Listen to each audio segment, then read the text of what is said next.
जय गुरु जी संगत जी गुरु जी की डिवाइन कॉल सत्संग प्लेटफॉर्म में आप सभी गुरु परिवार का हार्दिक स्वागत है। अगर कोई भी संगत अपना सत्संग हम लोगों साथ साझा करना चाहती है तो वो हिंदी में साफ राइटिंग में अपना सत्संग लिखकर हमारी जीमेल आईडी पर सेंड कर सकती है, ताकि आपके द्वारा सुनाए गए सत्संग से जो गुरु जी की नई जुड़ने वाली संगत है उन्हें गुरु जी के कल्याण, महिमा, अनुभव के बारे में ज़्यादा से ज़्यादा पता चलेगा। गुरु जी के चरणों में मेरा कोटि कोटि प्रणाम। जय गुरु जी साथ संगत जी आज का जो सत्संग हम लोग आपके साथ शेयर करने जा रहे हैं गुरमीत कौर आंटी का है, चंडीगढ़ से, जो कि हमें मेल के माध्यम से प्राप्त हुआ है और हम उन्हीं के शब्दों में आपके साथ ये सत्संग साझा करेंगे। सत्संग शुरू करने से पहले सभी गुरु परिवार से हाथ जोड़ के विनती है कि सत्संग को अंत तक सुने, ध्यान से सुने और गुरु जी की ब्लेसिंग्स प्राप्त करें।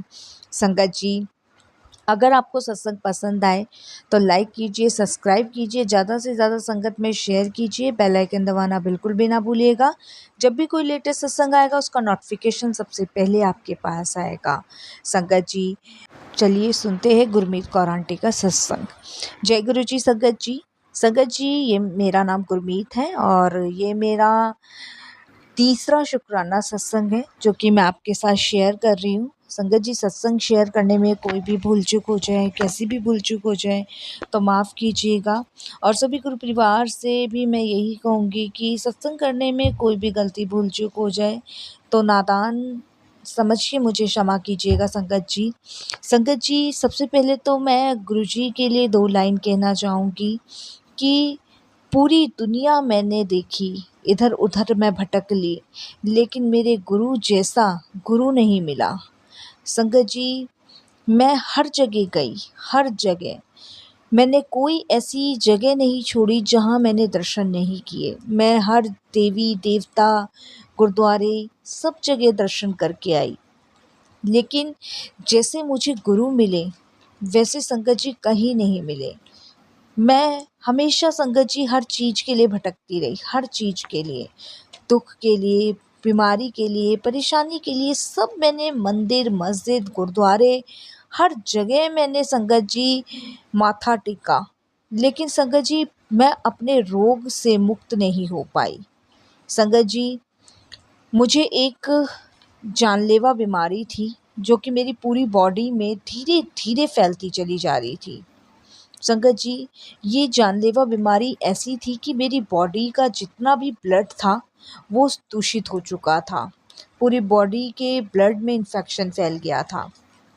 इसलिए डॉक्टर्स का कहना था कि एक तरफ मेरा ब्लड निकलता था, दूसरी तरफ मेरा ब्लड चढ़ता था और ये सिलसिला संगत जी हर 15 या 20 दिन में होता था मेरे लिए, क्योंकि मेरे बॉडी के जो ब्लड में संगत जी कुछ ऐसे दूषित पदार्थ मिल गए थे जिसकी वजह से मुझे स्किन में बहुत ज़्यादा प्रॉब्लम हो रही थी। मेरी एलर्जी दिन पर दिन बढ़ती चली जा रही थी। इसका इलाज सिर्फ डॉक्टर ने एक ही बताया था, आप हर 15 दिन में, 20 दिन में अपना ब्लड चेंज कराओ, क्योंकि संगत जी मेरा ब्लड दूषित हो चुका था और इस वजह से संगत जी मैं हर जगह इधर उधर भटक रही थी। क्योंकि संगत जी सबसे बड़ी बात इंसान के अंदर क्या होती है, जब वो सुखी होता है ना, खुश होता है, उसे भगवान याद नहीं आते हैं, कोई भी याद नहीं आता है।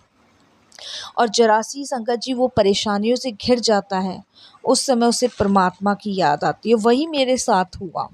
संगत जी, शुरू से ही बहुत घमंडी, ज़िद्दी रही हूँ मैं और मैंने कभी भी किसी मंदिर, गुरुद्वारे में कभी माथा नहीं टेका, कभी भी नहीं। क्योंकि संगत जी मैं सिख परिवार से बिलॉन्ग करती हूँ और संगत जी मैं हर जगह जाती थी, लेकिन कहीं भी मैंने जब मैं ठीक थी तब मैंने कहीं माथा नहीं टेका अपनी ज़िद में, अपनी अकड़ में, अपने अहम में। मुझे लगता था कि मेरे पास सब तो कुछ है, क्योंकि मैं अपने पिता की एकलौती लड़की थी और संगत जी मेरे फ़ादर का फ़र्नीचर का काम था जो कि बहुत दूर-दूर फैला हुआ था। तो संगत जी किसी चीज़ की कमी नहीं थी, हर चीज़ टाइम टू टाइम मेरे पास मेरे फैमिली मुझे लाके देती थी, तो मुझे हर चीज़ सारी ईज़िली लगती थी। मुझे लगता था कि कभी मुझे भगवान की ज़रूरत भी पड़ी तो मेरे पेरेंट्स मुझे भगवान तक लाके दे देंगे, ऐसी सोच थी संगत जी मेरी। खाना-पीना, कभी घर की रोटियाँ नहीं खानी, सिर्फ़ ढाबों, होटलों पे पड़े रहना और घूमना फिरना मस्ती करना यही रहता था।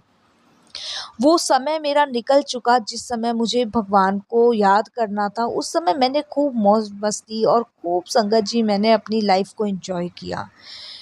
जब संगत जी मुझे ये पता चला कि मेरे ज़िंदगी में इतना बड़ा तूफ़ान आया है और इस तूफ़ान की वजह से शायद मेरे पास कुछ चंद साँसें ही है।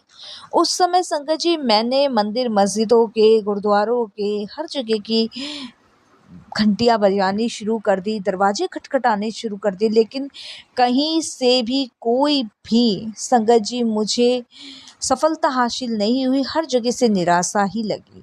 दिन पर दिन मेरी तबीयत बिगड़ती चली जा रही थी। जो पापा की प्रॉपर्टी थी, पैसा था, वो सब धरा का धरा रह गया। क्योंकि उस पैसे का संगत जी कोई भी मूल्य मुझे समझ नहीं आया। आज मुझे लगता है कि उन पैसों का कुछ भी नहीं हो सकता, क्योंकि जब आपकी ज़िंदगी और मौत का सवाल हो ना, संगत जी उससे आपका इलाज हो सकता है, लेकिन आपको नवजीवन प्रदान नहीं हो सकता। वही मेरे साथ था। वो पैसे उस समय मुझे कागज़ का ढेर लग रहे थे, जिस समय मेरे पापा ये पैसे हॉस्पिटलों में बहा रहे थे। हम बहुत परेशान थे। हर जगह दिल्ली, संगत जी चंडीगढ़, बहुत जगह, यहाँ तक कि संगत जी सिंगापुर तक मेरा इलाज हुआ, लेकिन कहीं से भी कोई सफलता हासिल नहीं हुई। हर जगह निराशा। कम से कम संगत जी 1.5 महीने मैं सिंगापुर रही और वहाँ पे भी मेरा इलाज चला। आखिर में संगत जी मुझे वापस इंडिया आना पड़ा। दिल्ली में भी मेरा इलाज चला, कहीं कोई सफलता मेरे को हासिल नहीं हुई। उसके बाद संगत जी मैं थक चुकी थी, टूट चुकी थी। बस भगवान से यही कह रही थी कि प्रभु, मुझे इतनी भयंकर मौत मत दो। मैं ये नहीं देख सकती और ना ही मैं ये सह सकती, क्योंकि इतना दुःख संगत जी मेरी लाइफ में था। मेरे पूरे बॉडी में संगत जी इतने बड़े-बड़े घाव, मवाद वाले फोड़े हो चुके थे कि मैं अपनी शक्ल तक आईने में नहीं देखती थी। इतनी बुरी हालत संगत जी मेरी हो गई थी। मेरे फोड़ों में से ब्लड निकलता था, मवाद निकलता था और इतना दर्द होता था संगत जी कि मुझे देख के सामने वाला आदमी इतनी घृणा कर ले। इस तरीके से होता था, मैं अपनी शक्ल भी आईने में नहीं देखती थी। संगत जी हॉस्पिटल में डॉक्टर्स भी मेरे पास आते थे, नर्स भी मेरे पास आती थी, अपना मुँह ढक के आते थे ताकि उनको भी मेरा इन्फेक्शन ना लग जाए। फिर संगत जी एक दिन मेरे पिताजी के दोस्त ने गुरुजी के बारे में उनको बताया। जब उनको मेरी तबीयत के बारे में पता चला कि मैं बहुत ज़्यादा बीमार हूँ, ऐसे-ऐसे मुझे ये प्रॉब्लम्स हो गई है और वो ठीक नहीं हो रही है, डॉक्टर्स भी हाथ खड़े कर चुके हैं, तब उन्होंने मेरे फ़ादर को गुरुजी के बारे में बताया और उन्होंने कहा कि तू इसको, गुरमीत को बड़े मंदिर क्यों नहीं लेके जाता? गुरुजी के यहाँ क्यों नहीं लेके जाता? उनका तो मंदिर जालंधर में भी है और बड़े मंदिर भी है और डुगरी भी है। संगत जी मेरे पापा ने उनको कहा कि गुरुजी, तब वो अंकल बताते हैं कि क्या तू गुरुजी के बारे में नहीं जानता? आजकल लोग सभी गुरुजी के मैजिकल के बारे में यूट्यूब में, फ़ेसबुक पे हर जगह गुरुजी की चर्चा हुई पड़ी है। अच्छे से अच्छे लोगों को उन्होंने रोगग्रस्त से मुक्ति दिलाई है, तो तू उनके पास क्यों नहीं लेके जा रहा? तब मेरे फ़ादर कहते हैं, मैंने तो कभी गुरुजी के बारे में नहीं सुना, कहाँ पे है ये गुरुजी, कौन? तब संगत जी मेरे जो फ़ादर थे और उनके दोस्त थे, उन्होंने ये डिसाइड किया कि वो मुझे गुरुजी के पास लेके जाएँगे। लेकिन संगत जी मैं गुरुजी के पास जाने की अवस्था में नहीं थी, क्योंकि मैं नहीं चाहती थी, क्योंकि मैं घर से बाहर नहीं निकलती थी और मैं नहीं चाहती थी कि लोग मुझे देखें वहाँ पे और मुझसे घृणा करें। संगत जी मेरे फ़ादर और मेरे जो अंकल थे, वो मुझे लेके बड़े मंदिर गए। मेरी मदर भी मेरे साथ थी।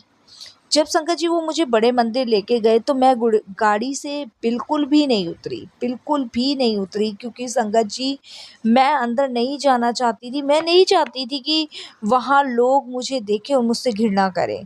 मैं गाड़ी में ही रही संगत जी। उसके बाद अंकल ने मुझे समझाया कि बेटा, अंदर तो चलना पड़ेगा, जब गुरुजी यहाँ तक बुला के लेके आए हैं तो वहाँ गुरुजी का लंगर प्रसाद खाओ और देखना तुम इस रोग से मुक्त हो जाओगी। संगत जी मैंने मना किया कि मैं नहीं चाहती, क्योंकि संगत जी मेरी शक्ल तो क्या मुझे कोई देखना भी नहीं पसंद करता था, इतनी बुरी हालत थी। और मैं नहीं चाहती थी कि मेरा इन्फेक्शन किसी और को लगे। मैं संगत जी गाड़ी में ही बैठी रही।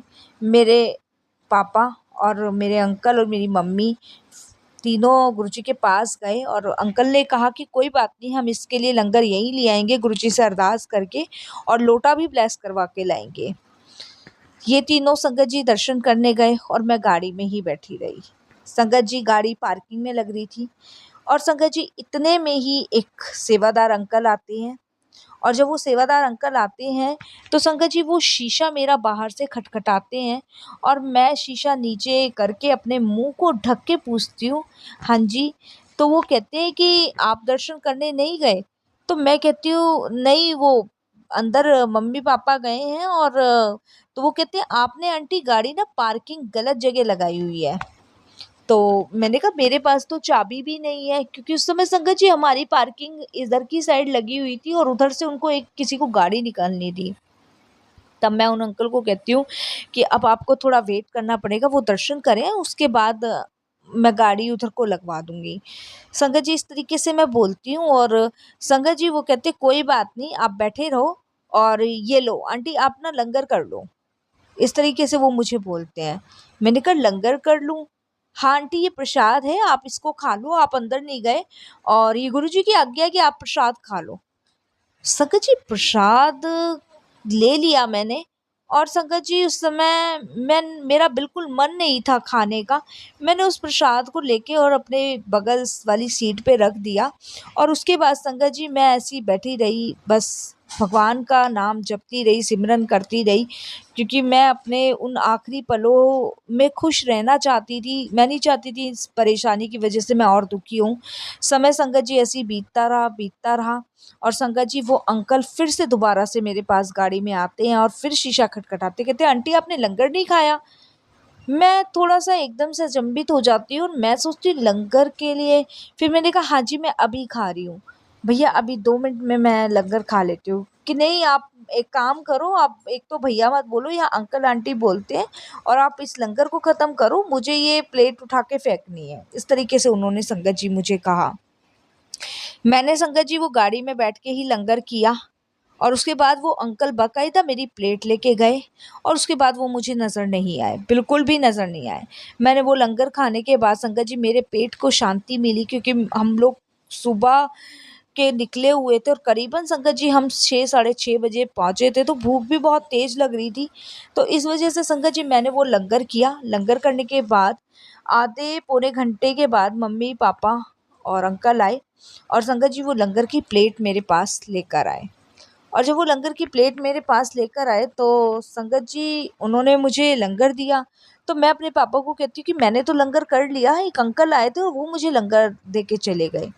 तो जो हमारे साथ अंकल थे वो कहते लंगर दे के चले गए, लंगर ऐसे बँटता ही नहीं है, लंगर तो बड़े मंदिर में गुरुजी की आज्ञा से मिलता है, जब गुरुजी के दर्शन करते हैं तो वहाँ सेवादार देते हैं। तो फिर मैं उनको सारी बात बताती हूँ कि पहले तो उन्होंने मुझे गाड़ी हटाने के लिए कहा, मैंने कहा आप वेट करो। फिर उन्होंने मुझे लंगर दे दिया, और जब मैंने लंगर साइड में कर दिया तो थोड़ी देर बाद आधे पौने घंटे बाद वो फिर आते हैं और कहते हैं आंटी आपने लंगर नहीं किया, लंगर करो, मुझे प्लेट फेंकनी है। तब वो अंकल कहते हैं जय गुरु जी, शुकराना गुरु जी, और वो मेरे पापा को कहते हैं कि सरदार जी ਤੁਹਾਡੀ कुड़ी नू तो गुरु जी ब्लैस कर गए। इस तरीके से वो बोलते हैं। संगत जी मैं बड़ी हैरान होती हूँ, मैंने कहा गुरु जी ब्लैस कर गए? तब वो मेरे फादर भी बहुत अचंभित होते हैं। तो वो कहते हैं और क्या, ਤੁਹਾਡੀ कुड़ी नू गुरु जी आके ब्लैस करके गए हैं, और मेरा विश्वास है कि अब ये बिल्कुल ठीक हो जाएगी। तब मेरी मम्मी शुक्राना करती है, और मेरे फादर भी शुक्राना करते हैं, और मैं भी शुक्राना करती हूँ। और वो मुझे बताते हैं कि तुम अंदर नहीं गई तो गुरुजी खुद तुम्हारे पास आए, क्योंकि गुरुजी तुम्हारी परेशानी समझ गए थे, इसलिए वो तुम्हें लंगर करा के गए हैं। संगत जी उसके बाद हम घर जाते हैं, और जैसे वो अंकल हमें बताते हैं कि इस लोटे से नहाना है और इससे आपको दवाई खानी है, मैंने संगत जी वही प्रक्रिया शुरू कर दी। और संगत जी जो वो प्रक्रिया मैंने शुरू कर दी, आप यकीन नहीं मानोगे, करीबन मैंने 1.5 महीने संगत जी वो प्रक्रिया शुरू करी। मैंने नियम नहीं तोड़े, मैंने गुरुजी के सत्संग सुनने शुरू कर दिए, मंत्र जाप सुनने शुरू कर दिए। और संगत जी वो 1.5 महीने के अंदर संगत जी, मैं ये नहीं कहूँगी कि मेरे रोग बिल्कुल ख़त्म हो गए, लेकिन हाँ संगत जी, 100 में से 70% मैं ठीक हो चुकी थी। 70% संगत जी जो मेरे घाव थे शरीर के, वो भरने लगे थे, सूखने लगे थे, मुरझाने लगे थे। नहीं तो संगत जी एक के बाद एक उभरिया आता था, एक के बाद एक उभरिया आता था। और इतने-इतने मोटे-मोटे मेरे शरीर पे फोड़े थे, मुँह पे थे, हर जगह थे, जैसे कोई बताशा होता है इस तरीके से। और संगत जी उसके बाद जब मैंने 1.5 महीने जल प्रसाद से स्नान किया और उसके बाद संगत जी दवाइयाँ लेने शुरू कर दी। उसके बाद संगत जी मेरे वो जो रोग थे वो मुरझाने लगे, सूखने लगे। और संगत जी कम से कम 70% मैं ठीक हो चुकी थी। संगत जी डॉक्टर मेरी हर 5वें दिन रिपोर्ट करवाते थे, क्योंकि वो देखते थे कि कितना ब्लड और ज़्यादा दूषित हो रहा है। लेकिन संगत जी जब-जब डॉक्टरों ने उसके बाद रिपोर्ट कराई है, तब तक संगत जी 1-1% सारी चीज़ें कम होती चली गई है। और संगत जी सबसे पहले ब्लड का दूषित होना कम हो गया। उसके बाद संगत जी रोग कम होने शुरू हो गए। और संगत जी जितने भी मेरे घाव थे वो भरने लगे। तो संगत जी उस दिन से हम लोग गुरुजी को बहुत मानने लगे। गुरुजी की कृपा से संगत जी अब मेरी बीमारी बिल्कुल ठीक है, मुझे कोई भी रोग नहीं है। और जितनी भी संगत जी मेरे को एलर्जी थी वो सब खत्म हो गई है। निशान बाकी हैं, लेकिन मुझे विश्वास है गुरुजी की कृपा से कि ये निशान भी मेरे संगत जी धीरे-धीरे गुरुजी महाराज खत्म कर देंगे। इसके बाद संगत जी मैं ठीक होने के बाद गुरुजी के दरबार गई, गुरुजी के दर्शन करके आई, माथा टेका। और संगत जी मैं आपको बता नहीं सकती, उस दिन के बाद से जो कनेक्शन गुरुजी से मेरा स्ट्रॉन्ग हुआ है, मुझे सारी चीज़ें समझ आ गई। बिना प्रभु के कहीं भी कुछ भी नहीं है संगत जी, कहीं भी। संगत जी गुरुजी की कृपा से मैं अब बिल्कुल स्वस्थ हूँ। निशान हैं वो भी धीरे-धीरे चले जाएँगे, लेकिन जो मेरा अहंकार सब गुरुजी की कृपा से टूट गया। मैं संगत जी भक्ति के मार्ग पे आई सिर्फ़ गुरुजी की कृपा से। ये मेरा बहुत छोटा-सा सत्संग था, बहुत सारे सत्संग हैं संगत जी, फिर गुरुजी की कृपा से मैं आप सभी के साथ शेयर करूँगी। ये बहुत छोटा-सा सत्संग मैंने अपना शेयर किया है, जितनी गुरुजी की आज्ञा थी। लेकिन संगत जी बहुत जल्दी मैं और भी सत्संग आपके साथ शेयर करूँगी कि गुरुजी कैसे लाइफ में आके आपको कैसे इतनी पॉजिटिविटी देते हैं कि आप सब अपने दुख, दर्द, परेशानी सब भूल जाते हो। बस मैं यही कहूँगी गुरुजी ऐसे ही मुझे अपने चरणों से लगाए रखना। जय गुरुजी संगत जी, शुक्राना गुरुजी, अनंतम शुक्राना गुरुजी।